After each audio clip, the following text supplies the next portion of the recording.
Hello and welcome to the Grand Cinema Hotel, a podcast hosted by two friends who love cinema. Tonight you'll be staying in room 181, Rushmore, the sophomore film directed by Wes Anderson. So go ahead, get comfortable, and throw on that Do Not Disturb sign as we continue our Wes Anderson with Rushmore.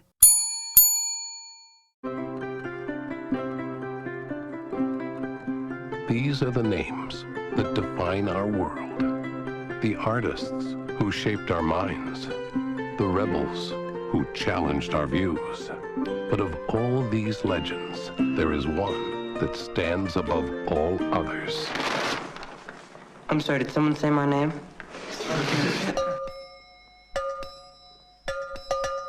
What's the secret, Max? The secret? I think you just gotta find something you love to do and then do it for the rest of your life. For me, it's going to Rushmore.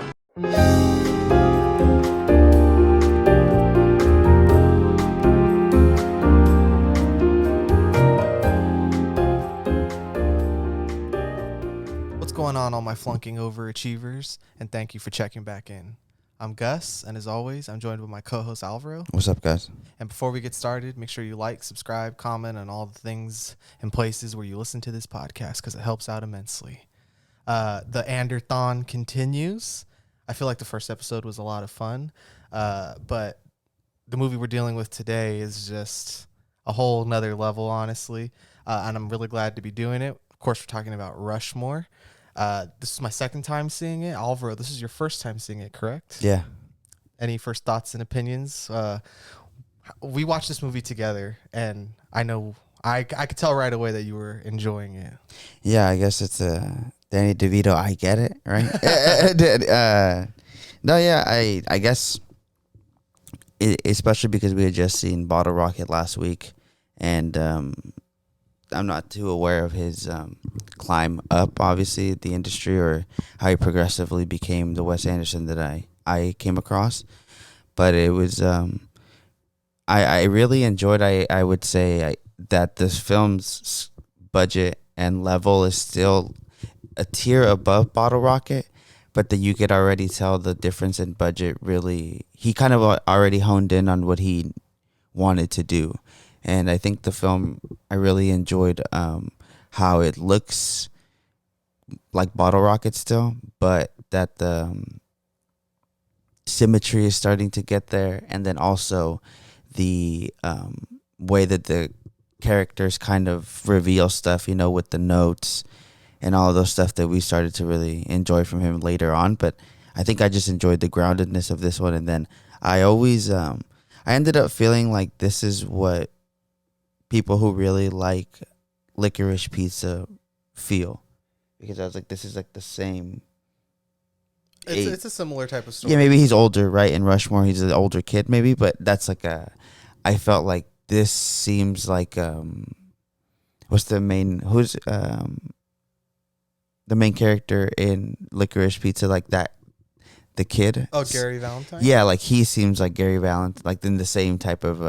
Yeah, they're a similar cloth. They're cut from a similar cloth. Yeah. Gary Valentine and Max Fisher, right? Exactly. The precocious teen, the kid that you almost can't believe is real, right? Mm-hmm. They feel like an adult already, even though they're very, very childish, which is in this movie extremely evident by the outbursts. Like, you would swear he's 11 years old, 10 years old. And I wrote a play. Exactly. Right. And it's like it's very hard, I think, to kind of get that performance out of anybody that age, because I think it's a very interesting dynamic to have. And so I think it's my favorite movie that I've seen with that dynamic. And I don't want to get too much into it now because I have lots to say about it later, and he's probably going to be one of the main focal points of the episode. But Jason Schwartzman, our main character here, this was his first acting role. No indie movies, or no smaller indie movies, no TV. He was in a band before this.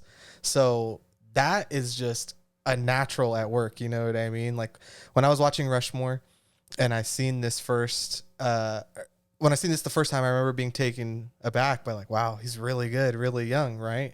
Because I had only seen him as like a fully grown man before. Yeah. Before I had seen Rushmore, like I was aware of him in the other Wes Anderson movies that I had seen first. And yeah, much like you, like the first time I saw Wes Anderson, it seems like he was almost like fully baked, So after seeing like the Royal Tenenbaums and Steve Zissou and of course the Grand Budapest and Moonrise Kingdom and things like that, you know, I saw those movies, but then I realized I hadn't seen the first movies. And then when I went back and watched Rushmore for the first time, it was about like maybe 3 to 5 years ago. I just remember thinking like, wow, this is like his Pulp Fiction. You know what I mean? Exactly. Where you're like, oh, okay, this is where the style really starts. Or like with Paul Thomas Anderson, like, oh, Boogie Nights. Like, there you go. Like, that's the thing that's going to carry through the rest of them. And much like Hard Eight or Reservoir Dogs or Bottle Rocket, it's like you can, as good as those movies are, you can still tell that they're first timers, you know? And then the second movie progression is just a huge, huge leap. And I felt that way with this movie as well. Yeah. You know, like yesterday, or I'm sorry, 2 days ago when we watched this, you looked at me and you told me, you're like, this might be my second favorite Wes Anderson movie just off my first impression. And I felt the same way too with this rewatch. Like, Yeah. I really, really like this movie. I think this is the first masterpiece that he makes. I obviously think he goes and makes a few of them after that. That's why we're doing the series. But this one is extraordinary. And I do think it's still grounded, like you said, in some sort of reality. And last week we also talked about the blueprint, right? And how it was much like the movie had a blueprint. It's like you could see Wes Anderson's blueprint and Owen Wilson's blueprint for how they're going to make movies going forward. And I think this is brought to fruition in a way that they couldn't do with the smaller budget. But also, in comparison with Bottle Rocket, it is still very grounded in reality, where I think Tenenbaums is the last film that's grounded in reality, and Steve Zissou is the beginning of the heightened, not real world, you know, like literally props in the middle of he kind of does this like Tom and Jerry thing going forward, you know, where it's like, look at this very real set of a submarine and people built in it, but look at this very, very fake shark in front of them, you know? And I do think Rushmore is the best of the early ones with the groundedness, you know? Like, I don't know if it's my favorite one still. I guess we'll see next week with Tenenbaums which one is my favorite early film. But yeah, Rushmore just feels so lived in and real, like Bottle Rocket, you know? Like, I believe that Max Fisher is this kid and this sad businessman and this teacher who is dealing with the loss of her husband. And it just, I kind of wish he maybe stayed in this lane just a tiny bit longer, or maybe he would revisit it again. But I don't know. He kind of conquered it, right? Yeah. There's that aspect too. Yeah, I think the other lane, the blueprint that really happens here, and it fleshes out even as well as they do in my other favorite ones, especially the Grand Budapest Hotel, is the character that is really funny, but also very, like, you know, sad at the same time. And I think there's every character here has that dynamic themselves, but when they're all together, they all, as a whole, also have that dynamic. So, like, what I'm trying to say is, you know, the teacher, him, Max, the student, and then also the principal, right? That's who. Oh yeah, the headmaster. Headmaster, yeah, that's his role. They all obviously have, like I said, a sad dynamic going on, because as smart as Max is, it doesn't seem like he's actually cares about any of the actual core classes that you're supposed to care about, right? So I do think that there's like a sadness there. But when they're together as a whole, there's a happiness, a purity, like a family happiness. But then throughout the whole film, it's just really funny, that's like the foundation of what he is now, you know, like even in Asteroid City, that is against with Jason Schwartzman, is like, that seems so now like so cooked in, so baked in. They're so proficient at that type of character. But this one, it seems like, was the first one where the whole movie really got that right. We've never really talked about this in any of the Wes Anderson films that we have discussed before, but do you think he's kind of underrated as a comedic director? Like, that not enough people realize that his movies are like very funny? I think it takes a special type of, not a special, but like a certain type of humor to think his stuff is funny, though, because I do think other people just think it's kind of like, I don't know, the same way some people think Quentin Tarantino's, you know, like the way he has people talking, the script and the dialogue isn't real. Like, well, what about you? How do you feel about it? Do you think he's a comedy director? Do you see his films as comedies? Slightly, yeah. I mean, I don't think he's underrated. I just think that's something he's very good at writing into his script. But yeah, because especially like the Grand Budapest Hotel, like I do think I do think that's one of the funniest movies I've seen. So I do think he's really well at doing his writing into his scripts. These moments of comedy that I think end up really making or standing out more because you have those sad moments too, or you know how broken the characters are. Yeah, like I don't think that he's like one of the greats, but I do think that he makes very funny movies. And like Fantastic Mr. Fox, it's like that's hilarious, Yeah. right? The Grand Budapest Hotel, I mean, it's a tragic comedy, and like I like what you said about the characters in that movie. I do think that might be the one that has like the saddest character, you know, which Yeah. is like Gustav H. And like the things that he goes through throughout the film and how he masks it with this like sense of like efficiency and precision and the way he runs that hotel versus like his actual life, you know? Exactly. And just that duality that you get there. I do think that that's probably the film where he gets that across the best, but that is also a recurring theme of all his characters. I just think that Gustav H is the one that embodies it the best. Or maybe even Jason Schwartzman in Asteroid City, you know? Like I don't think that this is something that he could still top that, you know? But I do think at the moment that that's like the pinnacle of it. I agree. But I do think that this film here, Rushmore, is where it really starts. And something I wanted to talk about was the first time I watched this, I think I just let it kind of wash over me. I didn't really think about like, what is this movie really about other than this relationship dynamic between this 15-year-old and a 50-year-old man who are friends and kind of equals.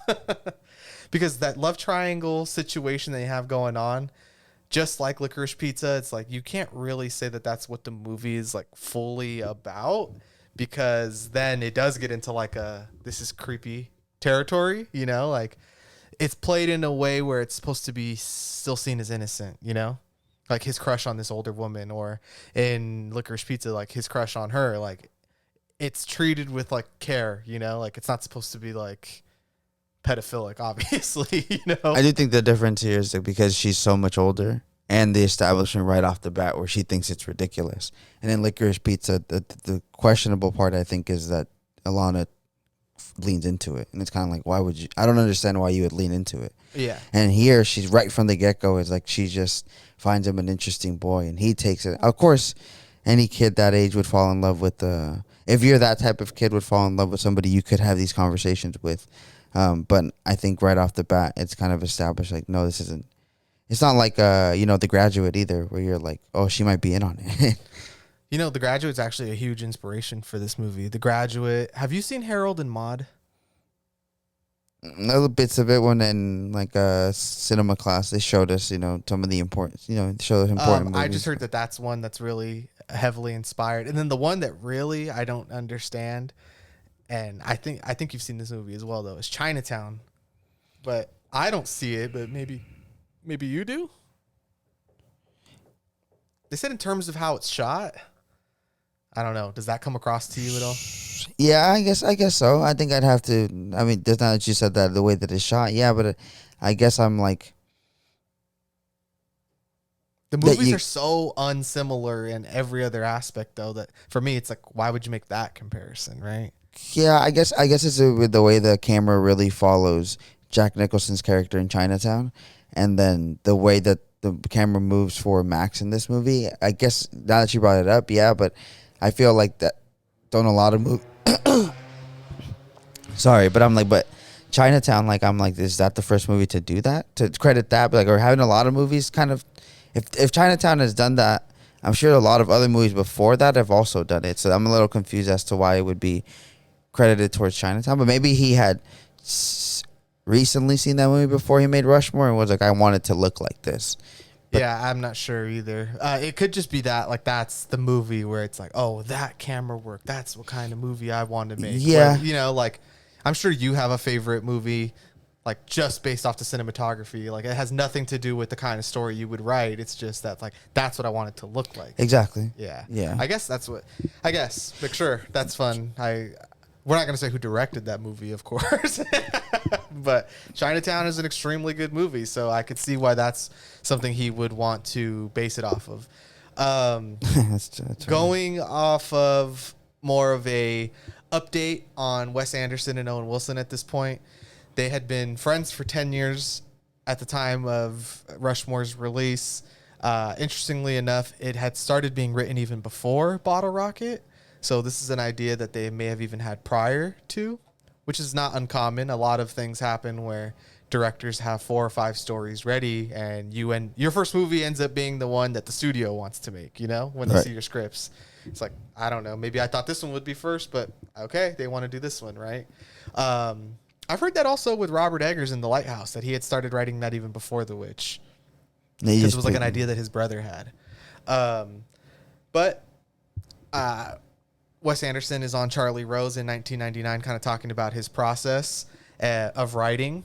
And it kind of just goes, him and Owen Wilson, they back and forth stories. And, you know, they've known each other for a very long time. So a lot of the stories they already know. But every once in a while, there's something they don't know about each other. And it'll just kind of go from there, where they kind of make the character around these stories that have actually happened to them. And Rushmore is such a personal film once you dive into it a little more, because you realize, like, okay, this is supposed to be Wes Anderson and Owen Wilson, like, as one person, you know? But that they would write on just like scraps of paper and pass it back and forth. And a funny thing that happened, and I think it's an interesting part of their dynamic, is that Owen Wilson would cross things out in big red X's that he didn't like. And Wes Anderson, because he knew how to type, would just not type it if he didn't like it, you know? So he was like, Owen's writing style is much more aggressive than mine. Like, it kind of makes me feel bad, because like he gives me my papers back. It's like, X, I don't like this. I don't like this. I don't like this. And for me, I just don't type it, you know? And when Charlie Rose asked what was the main difference in your guys' writing style, he was like, I know how to type and he doesn't. So at the end of the day, I do get to decide what's really in the script, because it's going to be typed out at the end of the day. Yeah, that's funny. Especially because in a dynamic now that, like, I wonder how he progressed with that, Owen Wilson. You know what I mean? Obviously, he learned how to type at a certain point, but it is funny to think that at one point it might have been holding him back. Maybe that's why he stopped after Tenenbaums, though. He was like, this is too hard. I'm not typing, bro. Yeah, exactly. The hill I'm dying on is the computer. Huh? I'm not typing. Yeah. Wes Anderson still living in New York at this point. And the reason I want to bring this up is because he lives in New York for most of his adult life until 2005, which is when he moves to Paris. And he's lived there ever since. And I do think that is going to play heavily into the rest of the movies and really the character that he kind of becomes, you know? Yeah. And that, I think different things he's exposed to, obviously. Stories where, I mean, I've been told, like, Asteroid City, it's kind of like these stories are all Western, North America, Western, like, influence, but then he's adding that style to, like, European stories, you know? Oh, are you talking about like in the French Dispatch and the Grand Budapest? Yeah, exactly. Like those concepts like that, like of a hotel of that type of panache, as they say, right? It doesn't really exist on our side over here. It would be a Europe. Our hotels European are thing. Ugly compared to that. Yeah, so like European class, like, you know, elitism. It's a building that's like 300 years old too. Exactly. So I do think it ends up, because that's why the movies work though too, because at the end of the day, you find out when he does do something like Asteroid City or when you watch Bottle Rocket that you know this guy is very American. Yeah, that's true. At the end of the day, he's still a kid from Texas, right? Yeah. Owen Wilson's acting career is also taking off in a kind of an exponential rate. He's after Bottle Rocket, he's in, you know, small role in The Cable Guy, so kind of getting familiar with like Ben Stiller and Jim Carrey's of the world, and that's kind of where he's going to end up going, right? But he's also in, I don't know if you remember that he's in Anaconda. I don't remember that. And he's also in, I don't know, have you ever seen Armageddon? Yeah. Yeah, so he's in Armageddon too. So that's like I would say that's probably his first big, huge blockbuster movie that he's in. I mean, and he kind of, in the beginning of his career or the early stages, I think balances it well, right? Because it's like he does these movies like Armageddon, but then he's also in Zoolander and Meet the Parents and stuff like that. And then he ends up doing the Wes Anderson films. So those first like 10 years of his career, I think, are pretty balanced. Pretty balanced, yeah. He knew how to expose himself pretty well. And also, I mean, movies were just so different at the time, right? Like a movie star now, we have, you know, if you think about like Paul Mescal and Timothy Chalamet or whoever, you know, they're all in a certain type of movie, whether it's a drama or a cannibal movie or a whatever. It's all a certain type of film still, a very serious filmmaking, you know, and you don't really see the bouncing around too much anymore of like, when is Paul Mescal going to be in, I don't know, The Irish Meet the Parents or something like that, right? It's like probably never, because you have to be prestige, right? Yeah, Timothy Chalamet has dove into it some more, obviously with Dune, and then with stuff, you know, what's the Don't Look Up. But Yeah. even that's a highbrow intellectual comedy, supposedly. You know, that and Meet the Parents couldn't be farther apart in like the type of dumb humor that they are, I'd say. That's funny because I see them in the same type of humor. Hey, like I think that they're the same type of ridiculous movie. But that's how I think. Like that's the only role, like Timothy Chalamet has done a role like that. That's just completely like somebody else could have done this. Like it didn't need to be Timothy Chalamet. I mean, he's also going to be Wonka, right? Yeah, so I think he's dope. He's done it more than like Paul Mescal, for example. But, you know, Paul Mescal is supposed to be like in a Marvel movie now, right? No, they said he was, but he's Yeah, like he was going to exactly. be Johnny Storm, right? That's the Human Torch's name. Yeah, but Sure, why not? there's yeah, like why isn't Robert Pattinson in a comedy, right? Yeah, like because you've seen that he's funny, like his actual personality outside of his films, and like that small short film he made, I think with like GQ or Vogue or whatever, about like finding a hot dog in New York. Yeah, Like I think that he's funny, and even his role in like Good Time, you know, like that chaotic energy is, at the end of the day, kind of funny. but you're Like right. that hustler mentality, you know. It doesn't bleed into going into movies that are different type of demographics of people that watch it too much. Yeah, my point wasn't to call out like certain movie stars. It's just that there's a tighter formula now than there used to be, I would say. Yeah, I Of mean, like how you become a star, or if you're going to be a prestige actor, you can only do certain things. you I know? mean, a good example, I think, though, too, is like Jack Nicholson, right? For a lot of his career, he was in films that are, well, I guess now in retrospect, they kind of seem like highbrow. But then during our lifetime, this fool was like in all the movies that were with Adam Sandler, you know, all these yeah, movies anger were. management. I'm sure he did a kids movie here and there. Where Yeah. he plays or Al Pacino. That's a good example. Yeah. Like literally doing the Dunkachino commercial, like Fully leaning into Robert it. De Niro. You know, the intern at Google. You know, it's like the life of an actor is strange, and I do think now Michael Keaton, it right? changes. He 'Cause, was, like, you know, Timothy Chalamet. He always has that.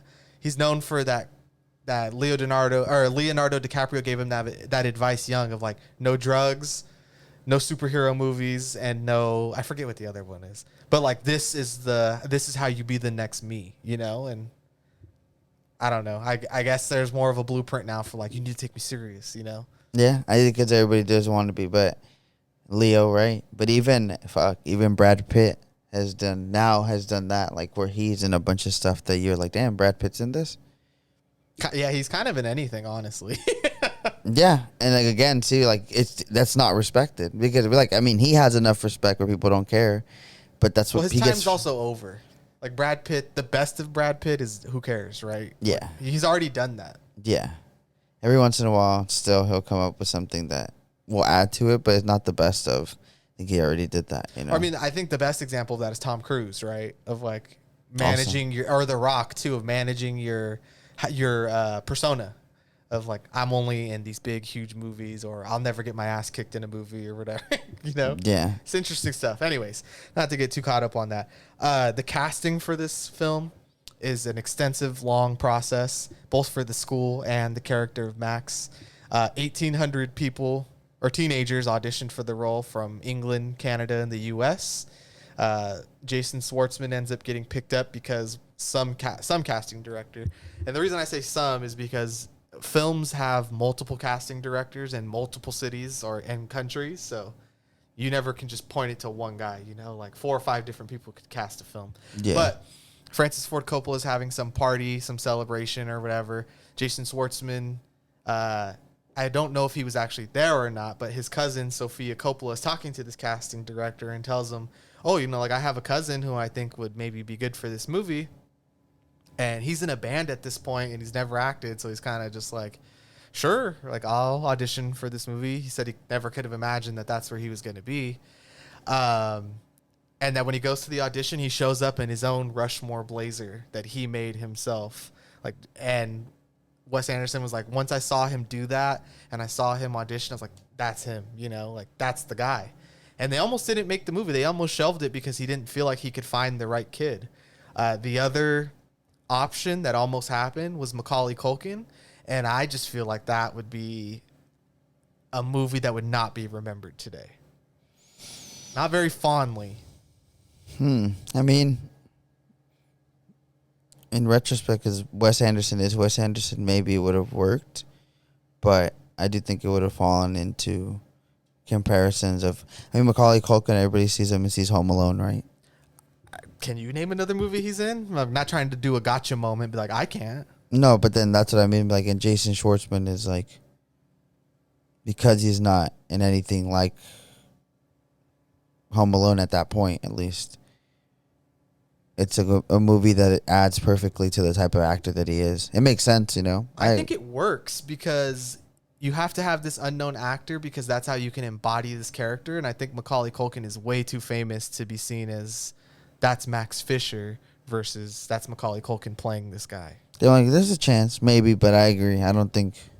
Maybe his brother, the one who's in Succession. Yeah. He would be a better Max Fisher. Yeah, because at that point, too, I don't even know if. They're kind of on a similar wavelength. Like That's Jason Schwartzman and him. Yeah, that's funny. Yeah, but I'm glad it was Jason Schwartzman, obviously. Yeah. And the nepotism bled through. Yeah, of course. I mean, the other Wilsons are in this movie, right? Yep. The other person I really wanted to bring up, though, was, of course, Bill Murray. He gets this movie because his agent is a fan of Bottle Rocket. The role is written with him in mind, but that's just hoping for the best. Wes Anderson said he didn't think that there's no way he's even going to get this script. Like, I'll send it and it'll just get lost, right? Or I'll never hear back about this. But that his agent likes Bottle Rocket, so he really pushes it to Bill Murray. And then he takes it because he becomes familiar with Bottle Rocket as well, and he's like, okay, and he does it for scale, which at the time is $9,000, which is like a recurring theme that ends up happening in these Wes Anderson movies. I wonder the kind of riz this guy has with actors, right? Where he just can get you believe in him so much that you're willing to work for well below what you deserve. Yeah. Just because they're like, this sounds cool. Especially or this whatever, is like you know? Bill Murray after Ghostbusters, obviously, right? Like all those movies that he's made, Groundhog Day. So he's very well known. I'm glad you bring this up too, though, because this is his down years. No, the previous years before Rushmore are some down years, and he's kind of taken not so seriously. Not that he ever was taken extremely seriously, but the movie star quality aspect of him had kind of started dwindling down. And Wes Anderson is credited with starting the second wave of his career of you don't get the Lost in Translations and other films like that without Rushmore. Because Bill Murray is not being seen as someone who could do these things. It's kind of like the Adam Sandler thing where you got to uncut gems them every once in a while. And I think Bill Murray's fantastic in this movie. I do think that this is like how I picture him, you know? Exactly. My first interaction with Bill Murray is like Space Jam and Caddyshack, you know?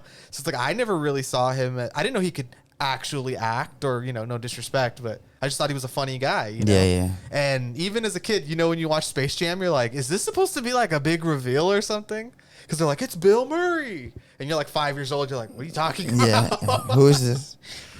It's funny, too, because the time me and you would have been watching Space Jam is the time Rushmore would have been coming out, you know? So it's like no frame of reference at all. No. If you asked me when I was 5 who Bill Murray is, I'd be like, what the fuck? I don't know. Bill Murray, yeah. What the hell is and that? then, yeah, like you said, only because of Space Jam, and that's what I knew him in. Then when I watched Ghostbusters, like, oh, I knew who that is because of Space Jam. Yeah. The other interesting thing I thought is that the role of Max Fisher and then Herman Bloom, which is Bill Murray's character, they kind of remind me of Wes Anderson and Bill Murray in real life, because there's a subplot in the movie where Max asks him for, like, I think it's like, what does he say, like 35 racks or something like that? Yeah. And he's like, I'll give you 25 or 2,500. In real life, Wes Anderson was trying to get $75,000 to do a helicopter shot that he thought he wanted to put in the movie.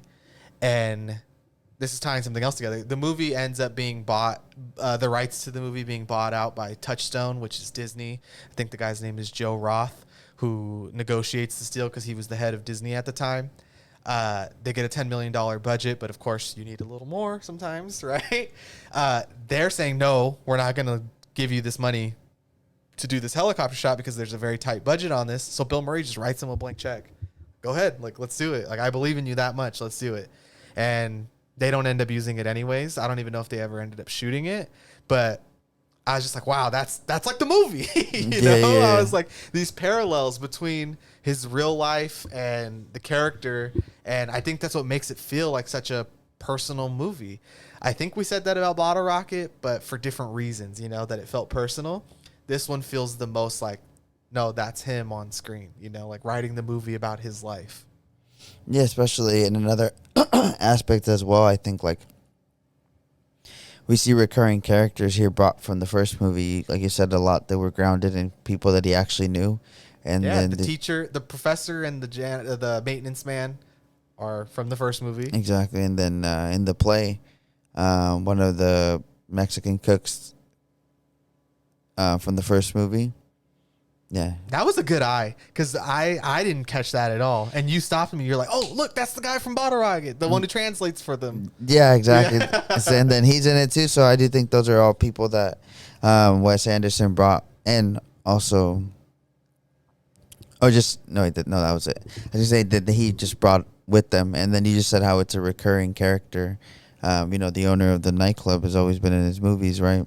So the coffee cafe. The coffee, yeah. So that's like again, just goes back to the groundedness of stuff when doing stuff with your friends just continues, but they're already elevating really fast, so they're bringing them onto stuff where it just all really works well, because I think that's like the dynamic that you're talking about, that sometimes we talk about certain directors like Nolan are able to get people to just do stuff for them because they're like, I just really want to be in their movie, right? Yeah, the Kenneth Branaghs and the Cillian Murphys, they're like, I'll be there, save me a spot, Yeah. I'm interested. And it doesn't matter, and Wes is able to get that, obviously. In Asteroid City, we see it again, where this becomes a recurring thing in his films. He just gets better at it, They call it the Wes Anderson traveling circus, because it's like the same cinematographer, the same editors, the same actors. Until it's like, I need in after a certain point. You know what I mean? Yeah. So I think that's why this film, to me, ended up being like the perfect meeting of those two things. And I thought it would be maybe at a later film. I didn't expect it to be at the second one, Yes, exactly. But that's how you see that he's just starting this idea of how he wants to be as a director and how he wants to be as a leader of people, because at the end of the day, a director is that as well. So as kooky as a character as Wes Anderson is, at the end of the day, he leads people to a finished product that starts with his vision, and I think he does that wonderfully. And he really has found a crew of people who seem like they would die for him, and that's. Yeah. Thank God he wants to make movies and not lead armies, Like James Cameron, you know what I mean? Where you're like, good thing this guy just wants to make movies. He has that, I guess, way of seeing it because he's from Texas, right? Like a stable. Yeah. He has a stable of things. Or it's like because he's so enamored with actual plays, the like an acting troupe, you know what I mean? Of like they just travel around playing different characters in different plays and stuff like that.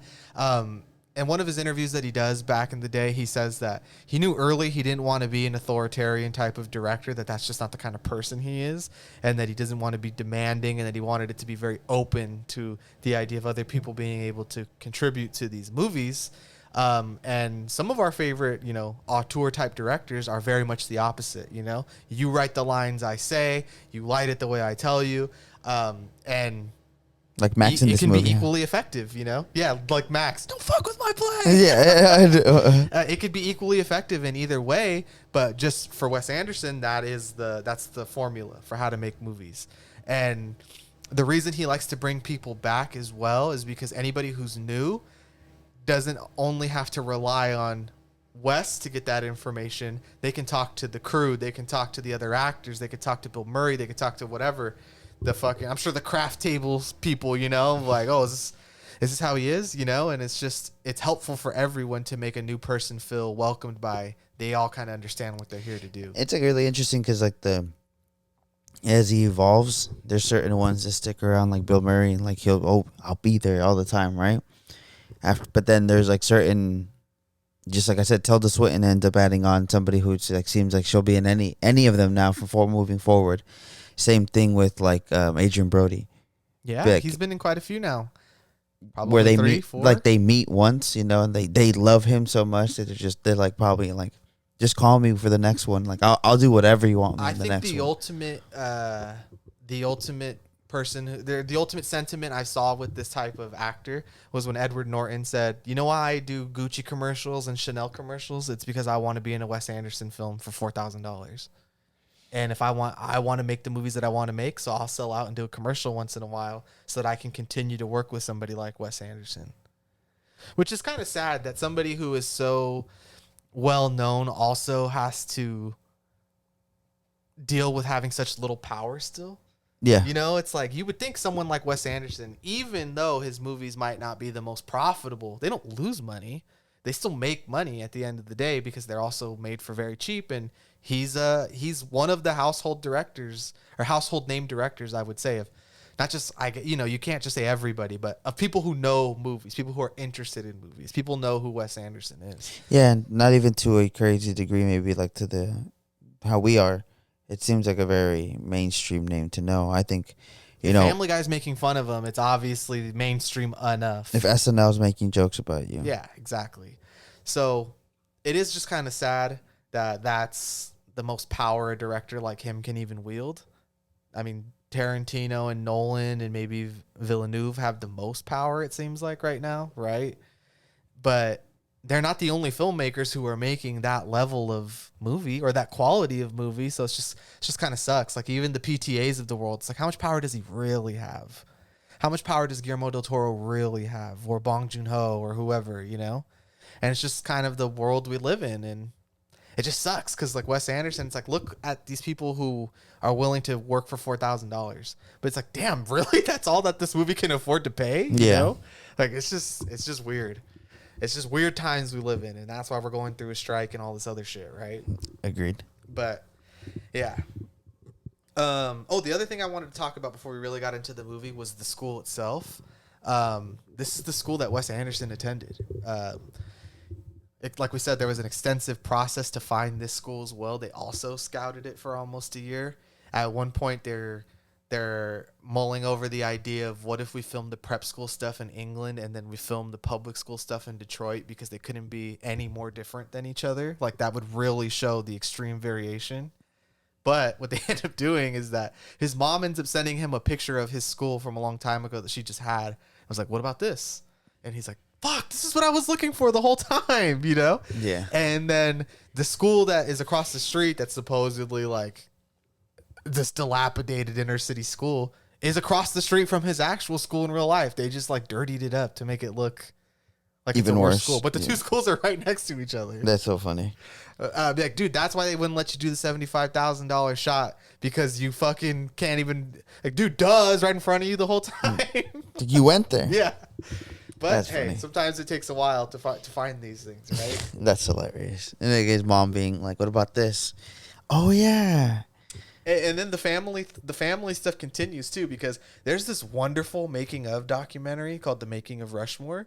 And it's because his brother, Eric Chase Anderson, who we had mentioned in Bottle Rocket, he comes to shoot a few scenes or for a few days. And it's supposed to just be like, you know how every movie now on YouTube has like, here's the small behind the scenes snippets that are like 34 minutes long. He came to just do that essentially. But then Wes was like, why don't you just stay through the entire shoot, and then you'll have like a whole documentary worth of stuff. And it's this 20-minute documentary, and it's amazing because you could tell that they're all so young, and it's so pure, and it like, dude, they're showing you like, this is how we do this, and like whole scenes playing out and everything but from the technical side, you know? And they're just like, dude, this is like a treasure trove of like how to, you know? Like those cool shots of the curtains with the months on them that open up onto stuff. Like they show you how they did that. Just all this cool stuff that you wish you could see. is right there on display, and his brother's narrating the whole thing. And it's so amateur that you can't help but feel it's like this is the only way they knew how to do it. Like, I'm just gonna record this stuff and then explain exactly what's happening on the screen. Yeah, like, But it's so fucking good. So if you want a good insight into Wes Anderson, it's on YouTube, and I logged it on my letterbox, so it's a real movie. That's funny. I looked at it. I was gonna say, there's. I guess I just really blown away at how how much I ended up liking this movie, especially because you read the premise right before what it pertains to, and just because based off of Bottle Rock, I thought maybe I won't like this one as much, just because it won't be what I expected. Hey, maybe I'm not an early West fan. Yeah, maybe I only like once he gets the budget, but no, this really proved that people who liked Bottle Rocket saw this from the early get-go, and they were kind of like worth believing in this kid because they saw this type of potential there. It's just very interesting because I couldn't feel any more different about them, About Bottle Rocket in this movie? Yeah. It's like you almost wish that this was his first movie, huh? Not you, but I'm just saying. Like, yeah. It'd be perfect if he had started like this. Like right? this, yeah. But I mean, again, it's like not everybody, especially at the time, would get a Jordan Peele budget to start their first movie, But obviously, if you gave Wes the budget you gave him from Rushmore off the get-go, that's what he would have made as his first movie. Man, it's just so good. And we haven't even really gotten into the movie itself, so I think we should do 40 minutes into a podcast and you haven't even started talking about it, right? Yeah. That's just how it goes. I'll do the synopsis real quick, and then we can just kind of dive in a bit, talk about the characters, talk about our favorite moments and stuff like that. When a beautiful first grade teacher arrives at a prep school, she soon attracts the attention of an ambitious teenager named Max, who quickly falls in love with her. Max turns to the father of two of his schoolmates for advice on how to woo the teacher. However, the situation soon gets complicated when Max's new friend becomes involved with her, setting the two pals against one another in a war for her attention. And it sounds ridiculous, and it's because it is, right? Like, as grounded as this movie is, as funny as it is, it's a ridiculous premise of this like love triangle between these three really sad people. And I know we said that with all of his movies so far, but that's what he's best at. And I meant to say this earlier, but what I realized this second time watching the movie is that Rushmore is not only a school, it's like an idea of having something wanting something that you can't truly have, right? Mm-hmm. Because our three main characters here, which is Max, Herman, and Mrs. Cross, all are yearning, and their biggest desire is something they just will never have. Like Max tells him in the beginning of the film, we see that he's just like this really like honest, crazy in a good way kid of like, who is this guy, right? And then you see Bill Murray right away too, and you're like, wow, like you can just tell he's sad by the speech he gives in the beginning of like, take aim for the rich kids and like take everything from them, and just like after, you can just tell he's depressed. He's like calling them little shits and stuff like that. He's smoking the cigarette, right? Like you can just tell he's just this unhappy dude. And he asks Max, what's the secret to life? And he's like, just find something you really love doing and do it forever. And for me, that's going to Rushmore.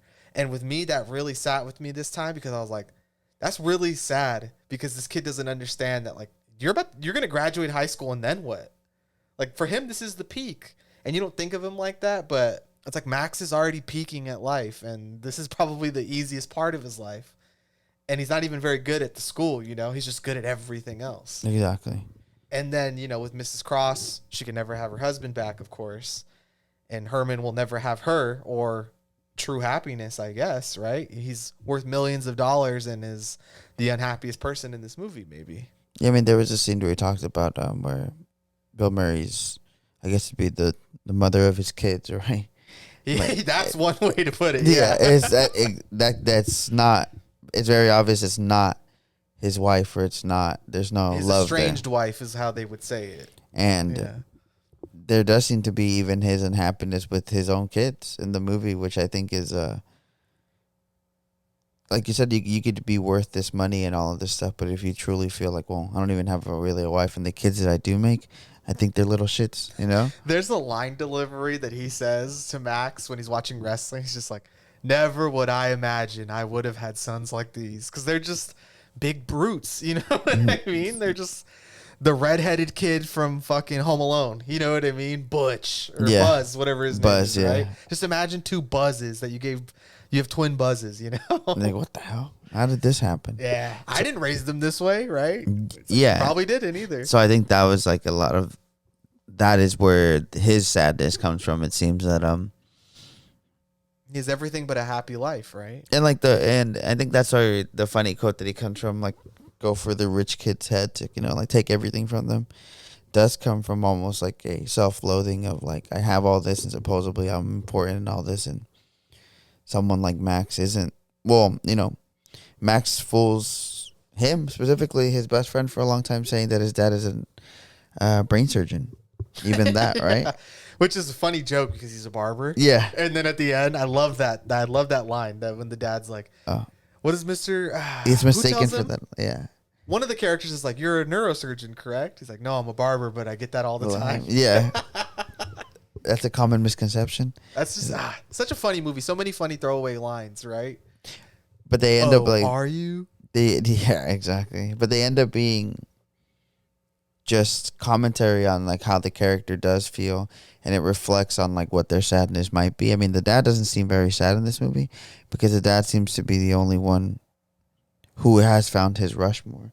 He's like, I'm a very good barber. Yes, I'm glad you brought that up because that's kind of where I wanted to go next. Is of our three main characters, our fourth kind of mainish character who plays, he's actually a significant role in the film. Really, is the famous Seymour Cassell, well known for working with John Cassavetes. He's the only one in this movie who has accepted his life for what it is, and I do think that this movie that's the message at the end of the film, is that you do have to tamper your expectations for life to have a happy life.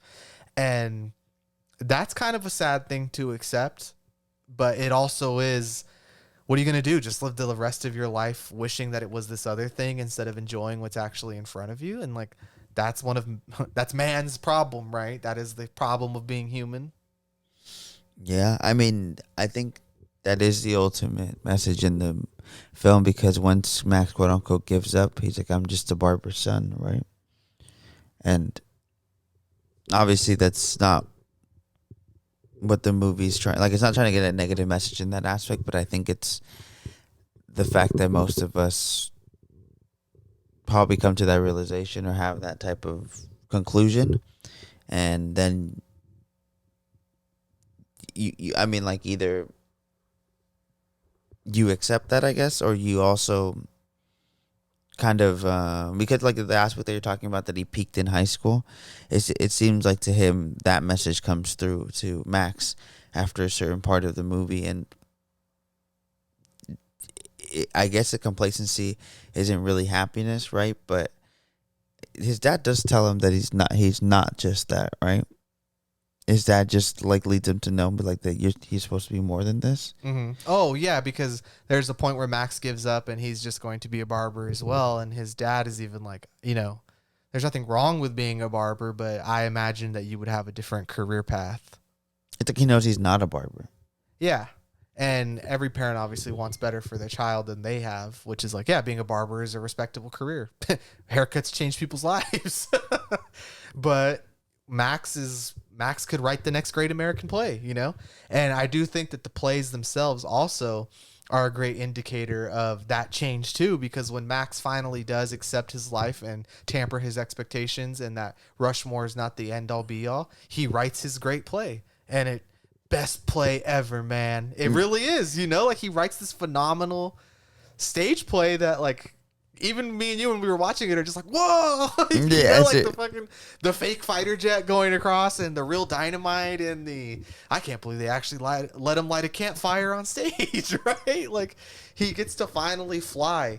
And what I wanted to say is, like, from my own personal point of view, it's like of tampering expectations. I don't think it's a sad thing, because it's not that you're accepting your life as less, but it's accepting the things you have as valuable, and it's like anything else from here is dessert. It's gravy. I have what I need. So anything else is a success. And I don't think that that's like a bad way to look at life. And I think that this movie as well is telling you that at the end of the day, like if that's what you want to take as the message, that's what's there. You know, I don't think it's to be like Max, because Max for two halves of this movie is a shitty person. Yeah. Like a really bad person. The temper tantrum happening all the time. And I do think that, yes, he's a child, right? But at what point it's like, dude, you're cutting someone's brakes, attempting to murder them. I feel like that is not just, oh, you're a kid, you know? Seriously. That's some really evil Dexter's Laboratory type of shit. I mean, that's why they put him in jail, right? Take him out. What a cool shot, too, when they're taking him away, right? Yeah. I guess Chinatown inspired, as you said. I don't know. That's interesting to me. I'm still on that I feel idea. like that is what stumped me the most about this, right? Chinatown. Yeah, I don't know either. Was there a water conspiracy going on in Rushmore that I didn't know about? Yeah, seriously. I I will say that another part I wanted to touch upon that I really enjoyed about this film was the relationship that he has with the teacher's son, Dirk Calloway. I mean, just what that she's not the teacher's son. Oh, he's not the teacher's son? No, because remember that Dirk's mom, she's actually important because Max lies that he got a hand job from her. Yeah. That's Dirk's mom. The teacher doesn't have a son in this. I'm so confused now. I don't know. Now I'm confused. Well, what were you getting at? And then we can correct. What is just Dirk Calloway's just funny. Like that character is just Oh yeah, his chapel partner. Yeah, like the relationship he has with him. Now I'm just confused though. Well, That's he's funny. the first of these type of characters too, because these extremely funny side kid characters become a recurring theme. I think our favorite might be Alien Boy from Asteroid City, right? The come on down. Yeah. Oh, that right. That is an aspect that I wanted to touch upon, and I forgot last on Bottle Rocket too. But now it's becoming very evident because we're getting to Moonrise Kingdom. But one of his other things that he just really enjoys doing seems is working with kid actors, and he does get a lot of great performances from all of them. Yeah, we talked about in the Asteroid City episode because those kids, some of them were young actors or first timers as well, and he said that kids keep you honest because kids are extremely honest and they remember what you tell them. So if you tell them one thing and then you change your mind, they're like, but you said, And I do think that he gets really good performances out of these young actors, and whether they go on to become actual actors, I'm not sure. It's like the mileage does vary on that, but he tells kids stories with kids the way I would like to see them be told by more directors, of treating them like small people, not children. Because he's like, you said my mom gave you a hand job, like stuff like that. Like those are the things, whether you want to admit it or not. It's like when we're kids, that's the kind of stuff that goes on. And like people start rumors like that and that kind of dumb bullshit, or like the kids in Moonrise Kingdom or the kids in Asteroid City or whatever. Like, well, they're very extreme, right? Like because they're these young geniuses or whatever. But Yeah. I think he writes kids in a very real, grounded way. And especially here, just because they're not supposed to. I mean, they're supposed to be more academically inclined, sure, so they're smarter, but they still feel very grounded in just being kids. And I think in this one, they're not supposed to be any special type of kid. So, yeah, like the fact that the relationship between this, his bully, the Scottish kid, all of those things do feel like they're a family that is what I feel like going to an academy like that as a school would feel like in your homeroom and all of that. But then it's also like him, they don't like each other, but he admires him very much. He's like, I've always wanted to be one of your stupid Always fucking wanted to plays. be in one of your fucking plays. Yeah. And so I think I haven't been part of it, but it does feel very real to me. Yeah. Maybe this is like to unconfuse you. One of the main aspects of the film is like this found family dynamic, and I do think that is another theme that carries on throughout his work as well. And it's maybe the best part of the movie, of when they're this little small family of Max and Herman Bloom and his teacher for some reason and his little kid best friend. I don't know why they all do things as like a family unit or whatever, but It does seem to be doing a lot for all of them, for like when it is working, like they're all getting some kind of like emotional reward out of this. And Yeah. it's like that's why movies are weird, and that's why movies do things that you like would make no sense in real life. Like, why would this teacher and this random 50-year-old dude who has his own family be these like pseudo parents for this kid? But it's like it's because it's a movie or because it's a book, and like you can really explore the like the depths of human relationships in like the weirdest ways, and creepy in real life, extremely. But in a movie, you're like, wow, I feel a lot of love for this fake family. You know what I mean? Like they seem happy, but in real life, you'd be like, call the cops now. Yeah, call the cops. Yeah, Yeah. seriously. Why are you with your teacher and a random old man?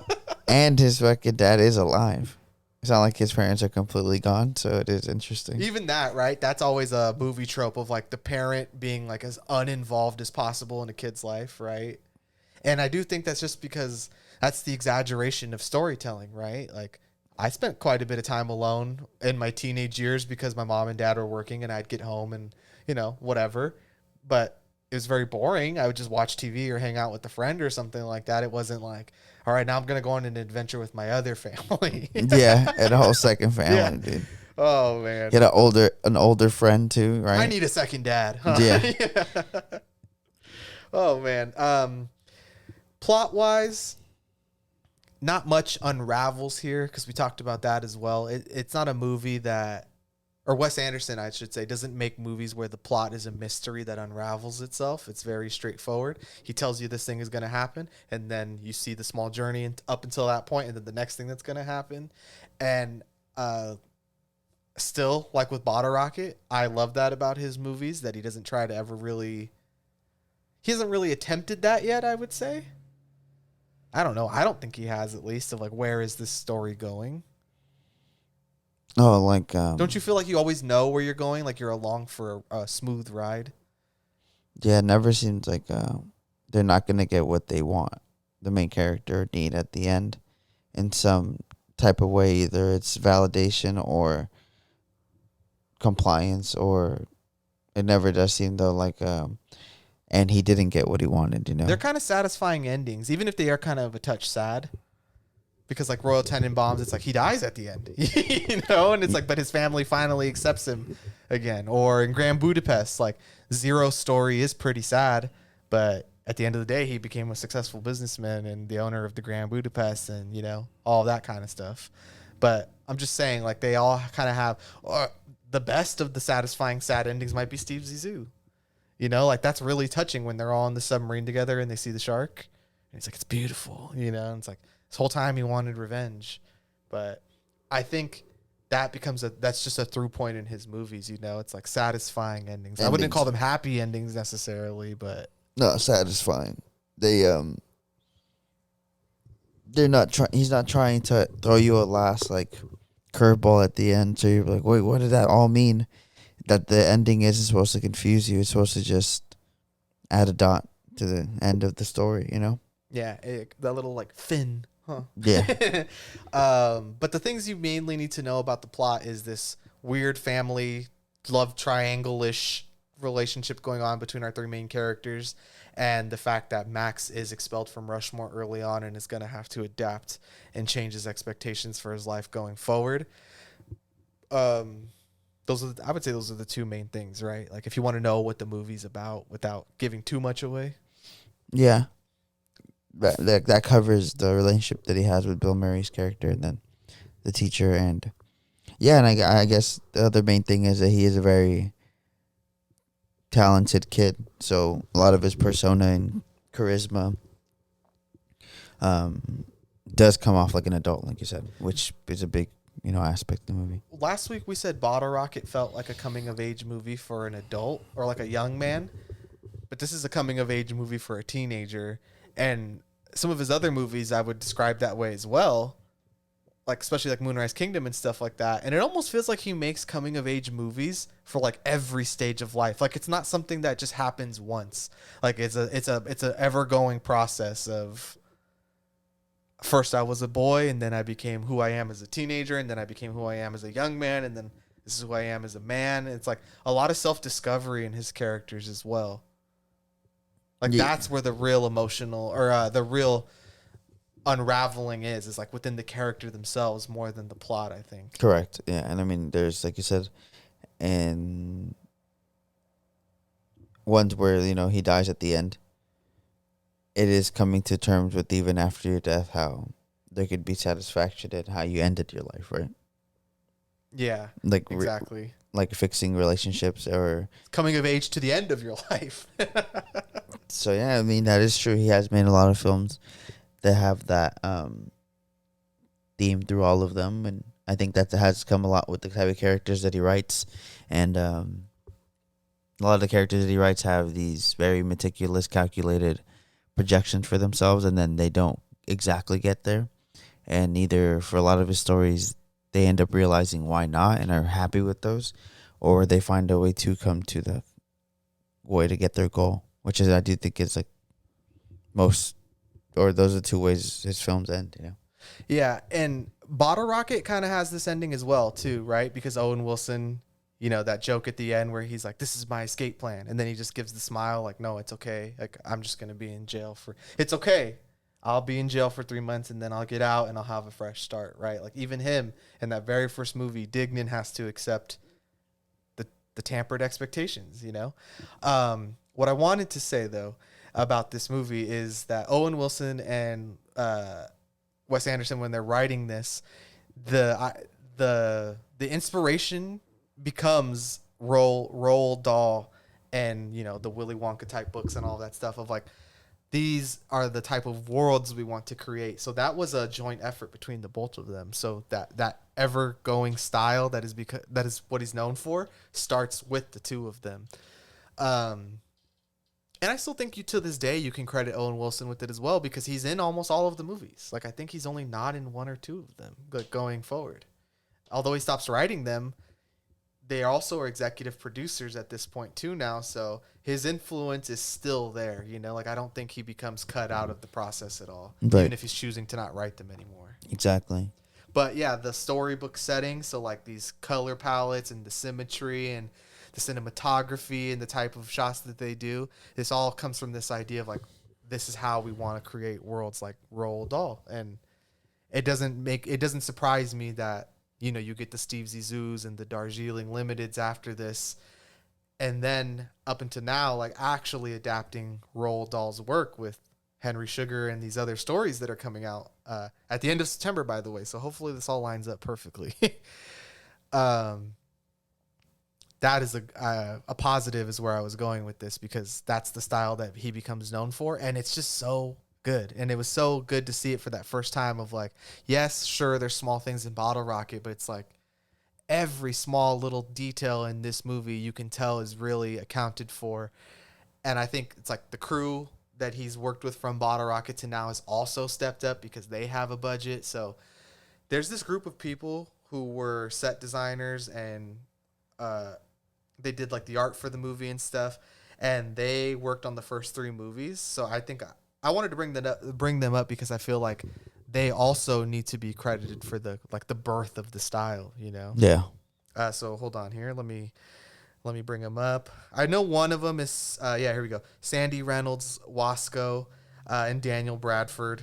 They're set decorators. Her husband, or I'm not sure if it's her husband, but David Wasco is the production designer for the first three films as well. So it's like these three people also need to be credited for helping bring this style to life and helping cultivate it. And sure, others stepped in after, but they were there for the blueprint, Yeah. of I see what a you're Wes saying. Anderson movie looks like. I mean, he probably knew how to build the base just off of that. I mean, everything, access to things just got easier after that, I would imagine. I mean, yeah, because you get that bigger budget, and you talked about earlier in the beginning. I liked this of like you see the progression between like very small budget, mid-level budget, big budget, right? And we happen to be watching some footy matches right now, right? And I feel like Wes Anderson kind of has that like football player arc of you start off at this really small fucking club that like no one knows about or whatever, all the way up into like mid-table clubs. Like Wes Anderson is unfortunately like West Ham at his peak, right? Yeah. But it's just cool to see like that progression because We talk about him left and right on the show, but someone like Quentin Tarantino, after Reservoir Dogs, doesn't it just kind of feel like the budget has always been high? Or, I mean, sorry, post Pulp Fiction. So it's like Kill Bills. Yeah, they always were willing to give him what he wanted. Bastards. Like, if you told me he made movies for $100 million, I'd believe you. Yeah. And they all feel that way, too. Like Once Upon a Time in Hollywood. That one is, for sure. Yeah. But, I don't know about Django and Inglourious and the Kill Bills and stuff, but he just feels like he definitely takes that step up and never goes back. And Wes Anderson feels like he constantly has to fight for, like, can I just have $25 million, please? Yeah. But, hey, it is what it is, right? If anybody has ever done more with less, I'm not sure. That's what I'm saying. It's impressive to be able to see with Rushmore that the type of film that he created is so comparable to the Grand Budapest Hotel when it's so various in budget scale. Another cool thing I wanted to bring it up too was that it's only 50 days to shoot, so that's pretty quick. I don't know how much extra stuff they could have possibly shot, especially with such a tight budget. I know like those little montage sequences that are in the movie, which is the thing that he really becomes known for. It's like when Max is showing all the clubs that he's in, like those cool singular Wes Anderson shots, right? Of like him standing there, action in the background with text also there. Disney was not fucking down with that. Like they really were like, you're wasting time doing all of this. Like these are just waste of money. And like, we don't really fuck with this idea of telling stories this way. So the cast and the crews, they love this stuff, right? And they just have to shoot this whenever there's downtime and they could find a location. And it's just kind of like pulling it out of your ass, like Disney was very against the idea of them doing this thing in the movie because they just felt like such a waste of time and money. And it's funny because it's like this because one of the main things he's known for. And it's like, it just goes to show you like studios, they could have the money and they can greenlight an idea, but sometimes they just don't know what the fuck they're talking about, right? And it's like, how are you going to cut out the thing that he becomes the most known for? I think it's in seeing it as a numbers thing, right? Of like, they don't see gimmicks as, you're not that guy, pal. It's not going to be known. Like, they're not going to care. And then Max is in like 20 clubs, right? So this is like asking for money for like 20 additional sequences to shoot, And I get why they're like, no, money-wise, but it's like, you got to let them cook, man. Why do you give money to people that you don't want them to cook, I mean, it's like what you would want your movie to be most profitable, or what people always want to go see is unique movies, especially at this time. And, in the cinema aspect, because I think Touchstone was big enough to promote this movie coming out and make it a big deal, a School of Rock type of movie. But then also... That is a good comparison for, like, the feel of the movie, huh? Yeah, but then also the people who were aware of Wes Anderson's existence as a director that was coming up. So I do think like when you have that type of situation, you would think that you'd make decisions for the film to be as unique as it can be, so people were like, this really stands out. But again, like you said, for some reason executives don't see it that way. But I mean, the reason that I always kind of feel like it doesn't make much sense to me is because someone like Wes Anderson knew it would be worth it, and how did not one person also think it was worth it, right?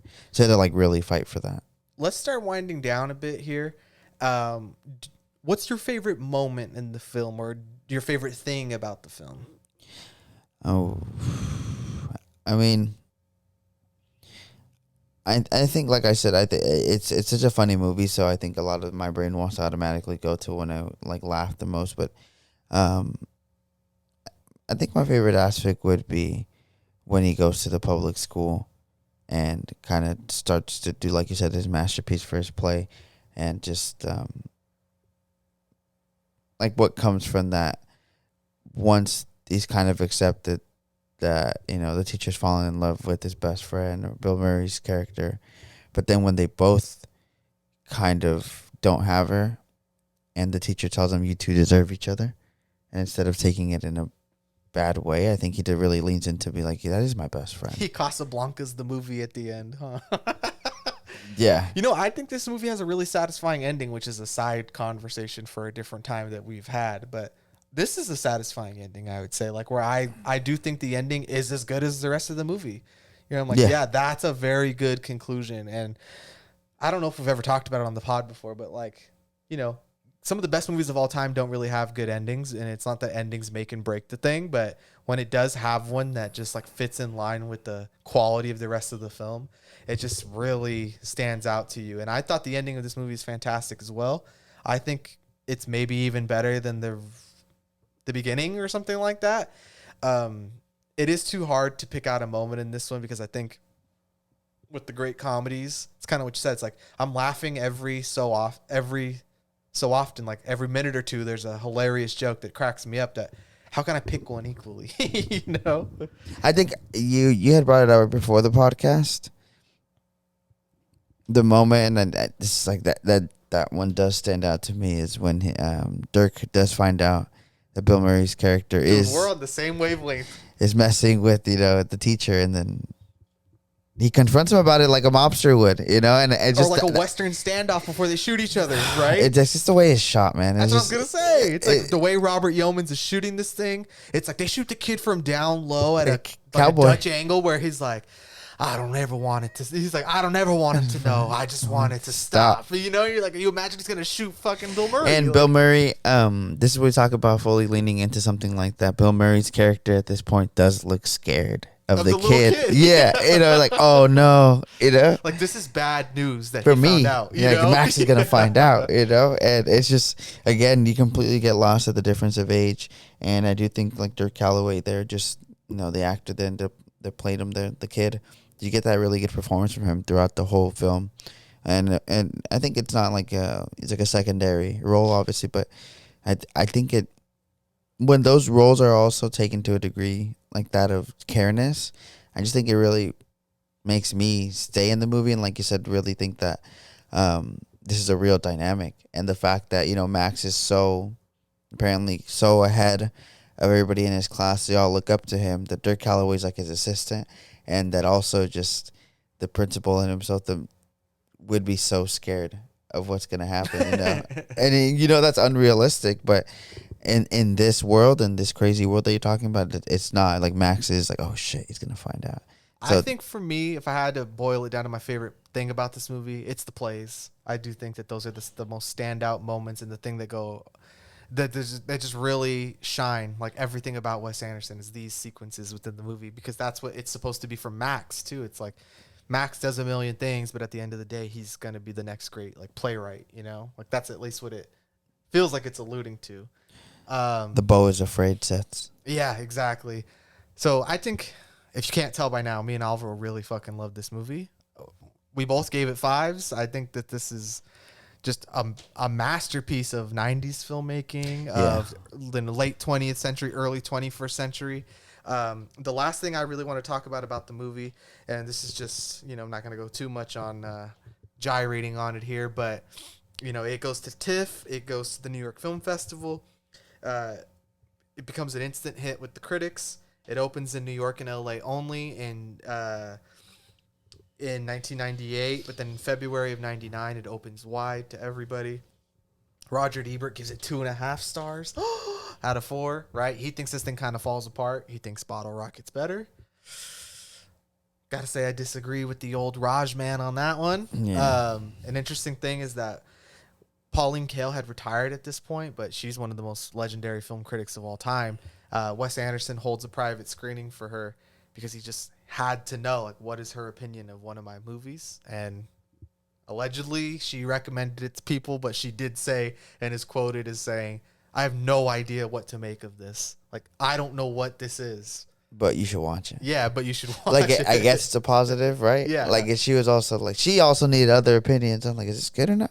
Yeah. I think, when you log in on Letterboxd, I always go down and see people, whoever you follow, that have seen the movie.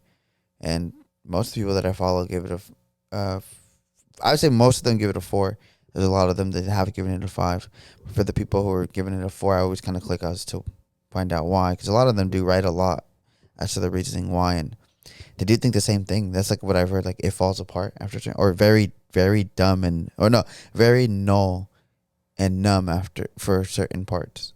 Like, they're seeing something else. I guess like I'm saying, like, what I take as melancholic at some scenes, like where it might not be as flashy, I guess is the right word to use. I don't fucking know. I see it as this is a very sad and real.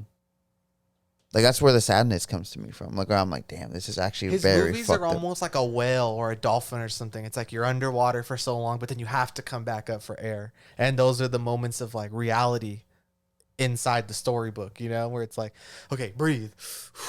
Real human moments, you know, and then maybe some people don't want that. I've seen that as well too. Sometimes, oh, this movie falls apart.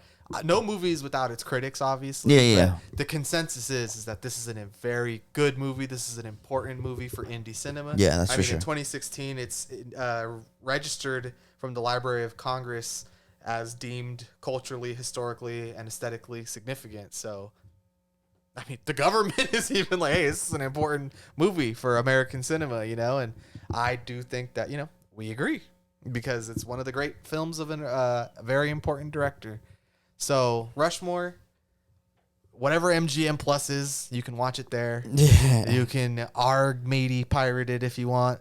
Or, hey, I don't know, find a DVD of it. But it's a very good film, and I highly recommend that you check this out, especially if you want to fill out that Wes Anderson bingo card, you know? Yes, sir. So catch us next week or next time for the Royal Tenenbaums, and the Anderthon continues, man. We'll see you next time. Bye.